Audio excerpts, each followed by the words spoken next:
ఆమె ఫోటోని ఎదురుగా పెట్టుకొని విగ్రహం రూపంలోకి తేవడం వేరు, బట్ ఆ రూపురేఖలు కూడా అంత పర్ఫెక్ట్గా అంత ఖచ్చితంగా తీసుకురావడం ఎలా సాధ్యమైంది ప్రసాద్ గారు? అది మట్టిలో చేసామండి. ఫొటోస్ని బట్టి మొత్తం మామూలు విగ్రహాలు చేసినట్టుగా చేసి మట్టిలో చేసి దాని నుంచి మనం డై తీసుకున్నామండి. ప్లాస్టర్ ఆఫ్ ప్యారిస్లో డై తీసుకుని దాంట్లోంచి మళ్ళీ రబ్బర్ మోల్డింగ్ తీసుకుని దాంట్లోంచి మళ్ళీ వ్యాక్స్ మోడల్ పెట్టి వ్యాక్స్ మెటీరియల్ తీసుకుని దాని నుంచి ఆ బొమ్మ తయారు చేయడం జరిగింది. తన భార్య విగ్రహాన్ని ఆమెకు ఇష్టమైన ఉయ్యాల్లో ఉంచి ప్రతిరోజు ఆమెకు ఇష్టమైన చీరలు నగలు అలంకరించి ఎంతో అపురూపంగా చూసుకుంటున్నారు మండప కుటుంబరావు. ఆయనతో సహా ఆయన కుటుంబ సభ్యులు సైతం ఇప్పుడు కాశీ అన్నపూర్ణ తిరిగి బతికొచ్చినట్లే ఉందని సంబరపడుతున్నారు. ఎక్కడికి వెళ్ళలేదు, మా ఫ్రెండ్ మా దగ్గరే ఉంది అని మాకు అలాగే అనిపిస్తుంది. మేమిద్దరం చాలా అన్యోన్యంగా ఉండేవాళ్ళమి. అలాంటిది ఇప్పుడు ఇలాగే ఉంటున్నాము, చూసుకుని ఆనందపడుతున్నాము. మీరు కాశీ అన్నపూర్ణ గారికి వియ్యపురాలు వాళ్ళ పాప వాళ్ళ. ఓకే మేడం, ఇది జరిగిన తర్వాత చాలా రోజులు స్ట్రగుల్ అయ్యి ఉంటారు కదా, మీ అన్నగారు అవుతారా కుటుంబరావు గారని మీ బ్రదర్ అవుతారు, చాలా రోజులు స్ట్రగుల్ అయ్యి ఉంటారు. ఆ స్ట్రగుల్ లోంచే వాళ్ళ పాప అంటే మీ కోడలు ఆలోచన చేసిందా ఇలా చేయించాలి అని?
నా పేరు ప్రేమలత అండి. నిజానికి వీళ్ళు నాకు ఒక 6 సంవత్సరాల నుంచి తెలుసండి. మాకు ఎలాంటి రక్త సంబంధంగా అయితే లేదు, కానీ అంతకు మించిన అనుబంధం మాత్రం నిజంగా ఉంది. మా సొంత బంధువులు, మా సొంత మనుషుల కన్నా ఎక్కువ ఆదర అభిమానాలతో వీళ్ళు మమ్మల్ని చూసేవాళ్ళు. నిజంగా నన్ను ఒక కోడల్లాగా ఆదరించేవాళ్ళు. కుటుంబరావు గారు నిజంగా జగమంత కుటుంబం నాదే అన్నంతలాగా ఉంటారు, పేరుకు తగ్గట్టే. అవునవును. కాశీ అన్నపూర్ణ గారు కూడా అంతే, నిజంగా అన్నపూర్ణాదేవిలాగా అందరినీ అట్లా ఆతిథ్యం ఇచ్చినట్టు అట్లా మంచిగా చూస్తూ ఉండేవాళ్ళు. నిజంగా ఇలాంటి పుణ్య దంపతుల సాన్నిహిత్యం దొరకడం మాత్రం నిజంగా పూర్వ జన్మ పుణ్యం ఉంటే తప్ప దొరకదని మాత్రం నేను మనస్ఫూర్తిగా అనుకుంటున్నాను. అవును లత గారు, మేము కూడా ఇందాక ఈ విగ్రహం చూసిన దగ్గర నుంచి కూడా మేము కూడా అలాగే ఫీల్ అవుతున్నాం. ఎందుకంటే నేను ఇందాక అన్నట్టు బతుకున్నప్పుడు భార్యను చూడడం అందరూ చూస్తారు, ఎందుకంటే అది బాధ్యత కాబట్టి, పెళ్లి చేసుకున్నారు కాబట్టి. కానీ చనిపోయిన తర్వాత కూడా గుండెల్లో పెట్టుకోవడమే కాదు, పక్కన సాన్నిహిత్యం దొరకడం మాత్రం నిజంగా పూర్వజన్మ పుణ్యమే అని చెప్పాలి. నేను చాలా సంతోషంగా ఫీల్ అవుతున్నాను వీళ్ళ సాన్నిహిత్యం దొరికినందుకు.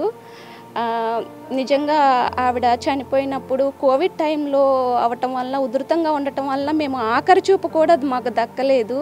అది నిజంగా చాలా బాధపడే విషయం. నిజంగా ఇప్పుడు ఇట్లా చూడటం మళ్ళీ చాలా సంతోషంగా ఉంది. ఆఖరి చూపు కూడా దక్కలేదే అని బాధపడుతున్న మాకు ఒక రకంగా శాశ్వతమైన చూపు ఇచ్చినట్టు అయ్యింది. మీ పేరు మేడం? శిల్ప అండి నా పేరు. మీరేమవుతారండి? కూతురు వరుస అవుతానండి. జాలమ్మ గారి కోడల్ని నేను. సొంత కూతురులాగే చూసుకునే వాళ్ళండి. నాకు ఎప్పుడు పరాయి వాళ్ళ ఇంటికి వచ్చాననే ఫీల్ అయితే అసలు ఎప్పుడు వచ్చేది కాదండి. మా పిన్నో లేదంటే మా పెద్దమ్మ గారి ఇంటికో వచ్చాననే ఇదే నాకు ఉండేది. నా బాబును కూడా తన సొంత మనవడిలాగా ఎంత ఆదరించేవాళ్ళంటే అది అసలు ఇక మాటల్లో చెప్పడం కష్టం అండి. అంత బాగా చూసుకునేవాళ్ళు. ఏదో పిలవటంలో కూడా ఆప్యాయత, అలా కూతుర్ని పిలిచినట్టే, ఏమే శిల్ప ఎట్లా ఉన్నావు, అసలు అంత బాగా పిలిచారు, రావచ్చు కదా ఇంటికి అన్నట్టు. అసలు వచ్చినప్పుడు ఎప్పుడైనా సరే అన్నం పెట్టకుండా ఎవరికీ పంపించరండి అన్నపూర్ణాదేవి. నిజంగా ఆవిడకి దగ్గరైన వాళ్ళు ఎవరు ఆవిడని మర్చిపోలేరండి. అంత మంచి మనసు కలవారు. ఇంకా ఆవిడ పోవడం అనేది నిజంగా మాకు చాలా లోటు అండి. కానీ ఈ విగ్రహం ద్వారా కొంతవరకు ఆ లోటు తీర్చుకుంటున్నాము.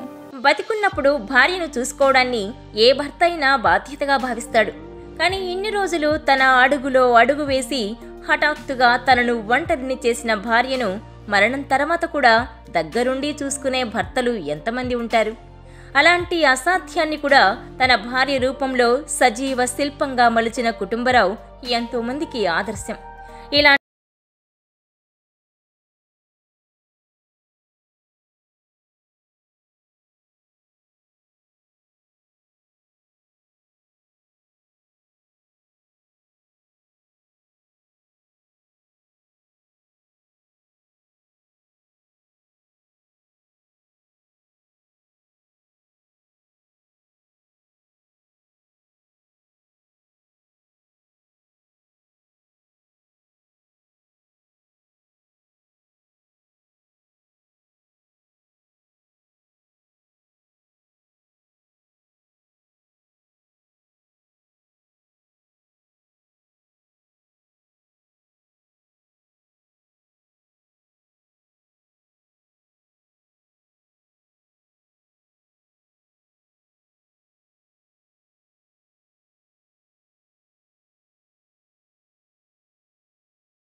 మాయ ఎక్కువగా దీన్ని డీల్ చేసిందంటే తను కూడా చేస్తే బాగుంటుందని చెప్పి తను కూడా 14వ తారీఖు వాళ్ళమ్మ బర్త్డే కదా, మనం కూడా సర్ప్రైజ్ తను కూడా బాగుంటుందని చెప్పి వాళ్ళమ్మ అంటే బాగా ఇది. తను కూడా 3-4 సార్లు యూఎస్ వెళ్ళి తను కూడా అక్కడ మ్యూజియం నేను చూడటం వలన అందుకని కావాలని తను పర్సనల్ ఇంట్రెస్ట్ చూసుకుని ప్రసాద్తో మాట్లాడి